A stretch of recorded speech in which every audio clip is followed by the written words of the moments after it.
Buenos días. El tema que nos tocó fue atributos, ligaduras y funciones semánticas. Por Felipe Isaza Gutiérrez y Lidier Andrés Parias Ayala. Las propiedades de los datos. Los atributos, también llamados datos o variables, son porciones de información que un objeto posee o conoce de sí mismo. Una clase puede tener cualquier tipo de atributos o no tener. Los atributos nos informan si un valor es una variable constante o si consiste en una función. Además, determina su cardinalidad o su estructura, como por ejemplo si es un entero o un número real. Los atributos no son palabras claves de la sintaxis del lenguaje, solo ocurre en casos coincidenciales que aparezcan en ellos. Los atributos nos sirven para definir el estado de los objetos, es decir, que se va a hacer con un valor determinado y mostrar qué tipo de dato representa o nombran las características. En conclusión, los atributos nos sirven para tener claridad en un lenguaje y tener una sintaxis clara del código en sí.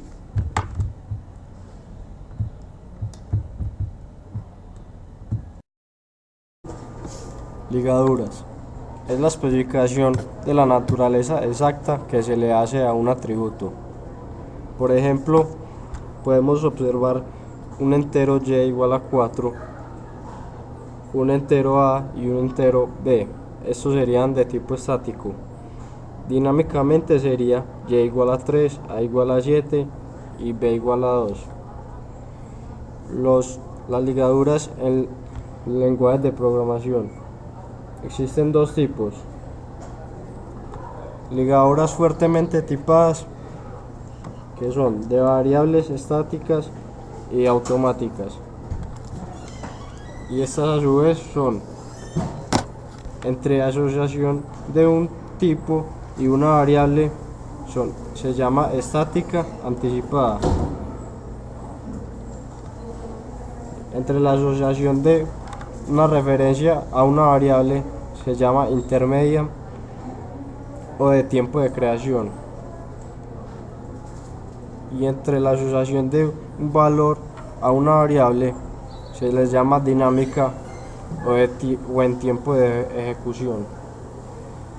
Y las débilmente tipadas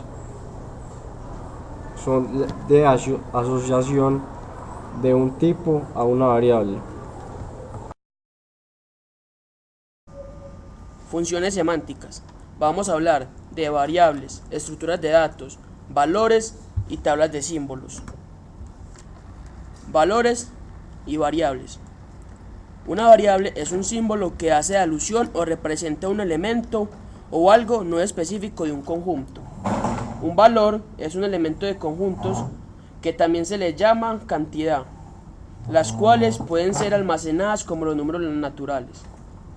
Cuando hablamos de variable, nos referimos a un símbolo que representa un elemento o una cosa que no está especificada dentro de un conjunto, el cual recibe el nombre de conjunto universal de la variable. Este puede ser sustituido por un valor cualquiera, siempre que este valor se encuentre en su universo. Por ejemplo, tenemos un entero x igual a 3, un entero y igual a 0, mientras y sea menor que 2, x va a ser igual a x más 1, y es igual a y más 1 para retornar x. Estructuras de datos. Es una forma de organizar un conjunto de datos para que durante la ejecución de un programa se le den nombres que sean válidos a las variables y mantiene los datos de las ligaduras. Por ejemplo, los vectores, los registros, listas enlazadas, pilas, colas y árboles son estructuras de datos. También tenemos como estructuras de datos la tabla de símbolos, que esta es usada por el compilador de un lenguaje de programación, en la cual cada símbolo del código fuente está asociado con información como tipo de dato y ubicación. Memoria y almacenamiento de variables en memoria. Las variables se representan con identificadores que hacen referencia a un lugar de la memoria del programa en donde se almacena un dato.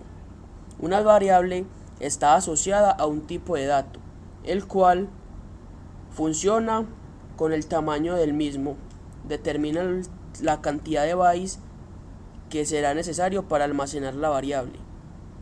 En el caso de colecciones, y al contrario que con el resto de tipos de datos, ya sean primitivos u objetos complejos, la memoria asignada a almacenar tales variables no se conoce de antemano, lo cual lleva a establecer políticas de reserva de memoria.